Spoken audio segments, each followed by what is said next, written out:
ഏവർക്കും ലേൺസിയോയുടെ മറ്റൊരു ക്ലാസ്സിലേക്ക് സ്വാഗതം. നമ്മൾ ഇനി അടുത്തതായിട്ട് കേരളത്തിലെ കലാപങ്ങളുടെ ബാക്കി ഭാഗമാണ് നോക്കുന്നത്. അതിൽ നമ്മൾ ആദ്യം നോക്കുന്നത് നിവർത്തന പ്രക്ഷോഭമാണ്. നിവർത്തന പ്രക്ഷോഭം എന്നാണ് 1932 അപ്പോൾ 1932 നിവർത്തന പ്രക്ഷോഭത്തെക്കുറിച്ചാണ് നമ്മൾ നോക്കുന്നത്. ന്യൂനപക്ഷ വിഭാഗങ്ങൾക്ക് സംവരണം ലഭിക്കുന്നതിനായി നടന്ന പ്രക്ഷോഭമാണിത്, നിവർത്തന പ്രക്ഷോഭം. അപ്പം നിവർത്തന പ്രക്ഷോഭം എന്തിനു വേണ്ടിയാണ് നടന്നത്? ന്യൂനപക്ഷ വിഭാഗങ്ങൾക്ക് സംവരണം ലഭിക്കുന്നതിനായി നടന്ന പ്രക്ഷോഭമാണിത്, നിവർത്തന പ്രക്ഷോഭം.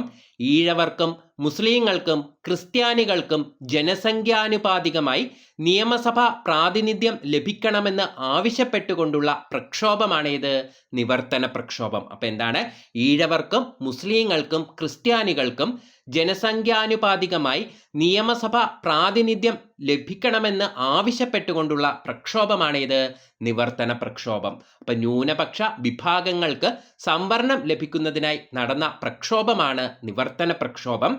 ഈഴവർക്കും മുസ്ലിങ്ങൾക്കും ക്രിസ്ത്യാനികൾക്കും ജനസംഖ്യാനുപാതികമായി നിയമസഭ പ്രാതിനിധ്യം ലഭിക്കണമെന്ന് ആവശ്യപ്പെട്ടുകൊണ്ടുള്ള പ്രക്ഷോഭമാണിത്, നിവർത്തന പ്രക്ഷോഭം. നിവർത്തന പ്രക്ഷോഭത്തിന് പിന്നിൽ പ്രവർത്തിച്ച സംഘടനയാണ് സംയുക്ത രാഷ്ട്രീയ സമിതി. അപ്പം നിവർത്തന പ്രക്ഷോഭത്തിന് പിന്നിൽ പ്രവർത്തിച്ച സംഘടന ഏതാണ്? സംയുക്ത രാഷ്ട്രീയ സമിതിയാണ്. ക്രിസ്ത്യൻ, ഈഴവ, മുസ്ലിം സമുദായത്തിലെ പ്രതിനിധികൾ ചേർന്ന് രൂപം നൽകിയ സംയുക്ത രാഷ്ട്രീയ സമിതി നിലവിൽ വന്നത് 1932 ഡിസംബർ 17 അപ്പം ക്രിസ്ത്യൻ, ഈഴവ, മുസ്ലിം സമുദായത്തിലെ പ്രതിനിധികൾ ചേർന്ന് രൂപം നൽകിയ സംയുക്ത രാഷ്ട്രീയ സമിതി നിലവിൽ വന്നത് 1932 ഡിസംബർ 17 അപ്പം നിവർത്തന പ്രക്ഷോഭത്തിന് പിന്നിൽ പ്രവർത്തിച്ച സംഘടന ചോദിച്ചാൽ സംയുക്ത രാഷ്ട്രീയ സമിതിയാണ്. ക്രിസ്ത്യൻ, ഈഴവ, മുസ്ലിം സമുദായത്തിലെ പ്രതിനിധികൾ ചേർന്ന് രൂപം നൽകിയ സംയുക്ത രാഷ്ട്രീയ സമിതി നിലവിൽ വന്നത് 1932 ഡിസംബർ 17 തിരുവിതാംകൂർ രാജാവായിരുന്ന ശ്രീ ചിത്തിര തിരുനാളിന് സംയുക്ത രാഷ്ട്രീയ സമിതി മെമ്മോറിയൽ സമർപ്പിച്ചത് 1933 അപ്പം തിരുവിതാംകൂർ രാജാവായിരുന്ന ശ്രീ ചിത്തിര തിരുനാളിന് സംയുക്ത രാഷ്ട്രീയ സമിതി മെമ്മോറിയൽ സമർപ്പിച്ചതെന്നാണ് 1933 നിവർത്തന പ്രക്ഷോഭത്തിലെ പ്രധാന നേതാക്കന്മാരാണ് NV Joseph, C Keshavan, TM Varghese, PK Kunju, CV Kunhiraman, അതുപോലെ തന്നെ അബ്ദുൾ റഹ്മാൻ സാഹിബ്. അപ്പോൾ ഒന്ന് ഓർത്ത് വെക്കുക, നിവർത്തന പ്രക്ഷോഭത്തിലെ പ്രധാന നേതാക്കന്മാരാരൊക്കെയാണ്? NV Joseph. ആരാണ്? NV Joseph, C Keshavan. NV Joseph ഉണ്ട്, C കേശവനുണ്ട്, TM വർഗീസ്. MV ജോസഫ്, അതുപോലെ NV ജോസഫ് ഉണ്ട്, C കേശവനുണ്ട്, TM വർഗീസ് ഉണ്ട്, PK കുഞ്ഞുണ്ട്. അപ്പം NV ജോസഫ് ഉണ്ട്, C കേശവനുണ്ട്, TM വർഗീസ് ഉണ്ട്, PK കുഞ്ഞുണ്ട്, അതുപോലെ തന്നെ CV കുഞ്ഞിരാമനുണ്ട്, അബ്ദുൾ റഹ്മാൻ സാഹിബ് എന്നിവരാണ്. നിവർത്തനം എന്ന വാക്ക് നിർദ്ദേശിച്ചത് IC ചാക്കോയാണ്. അപ്പം നിവർത്തനം എന്ന വാക്ക് നിർദ്ദേശിച്ചതാരാണ്? IC ചാക്കോയുമാണ്. അപ്പം തിരുവിതാംകൂർ രാജാവായിരുന്ന ശ്രീ ചിത്തിര തിരുനാളിന് സംയുക്ത രാഷ്ട്രീയ സമിതി മെമ്മോറിയൽ സമർപ്പിച്ചത് 1933 നിവർത്തന പ്രക്ഷോഭത്തിലെ പ്രധാന നേതാക്കന്മാരായിരുന്നു NV ജോസഫും അതുപോലെ തന്നെ C Keshavan, TM Varghese, PK Kunju, CV Kunhiraman, Abdul Rahman Sahib എന്നിവർ. നിവർത്തനം എന്ന വാക്ക് നിർദ്ദേശിച്ചതാരാണ്? IC ചാക്കോയാണ്. നിവർത്തന പ്രക്ഷോഭവുമായി ബന്ധപ്പെട്ട് 1935 കോഴഞ്ചേരി പ്രസംഗം നടത്തിയത് C കേശവനാണ്. അപ്പം നിവർത്തന പ്രക്ഷോഭവുമായി ബന്ധപ്പെട്ട് 1935 കോഴഞ്ചേരി പ്രസംഗം നടത്തിയത് C കേശവനാണ്.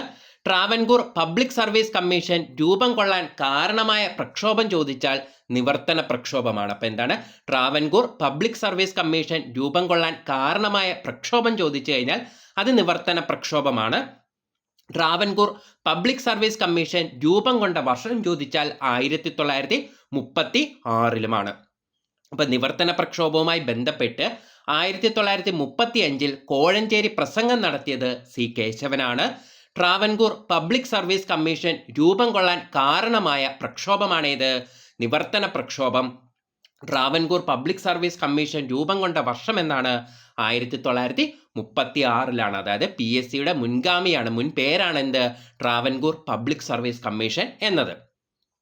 ട്രാവൻകൂർ പബ്ലിക് സർവീസ് കമ്മീഷന്റെ ആദ്യ ചെയർമാൻ GD നോക്സ് ആണ്. ഇമ്പോർട്ടൻ്റ് ആണ്. ട്രാവൻകൂർ പബ്ലിക് സർവീസ് കമ്മീഷന്റെ ആദ്യ ചെയർമാൻ ആരാണ്? GD നോക്സ് ആണ്. Travancore public service commission Kerala public service commission അല്ലെങ്കിൽ കേരള PSC ആയത് 1956 അപ്പം വർഷം പഠിക്കാൻ എളുപ്പമാണ്. 1936 ട്രാവൻകൂർ പബ്ലിക് സർവീസ് കമ്മീഷൻ നിലവിൽ വന്നു.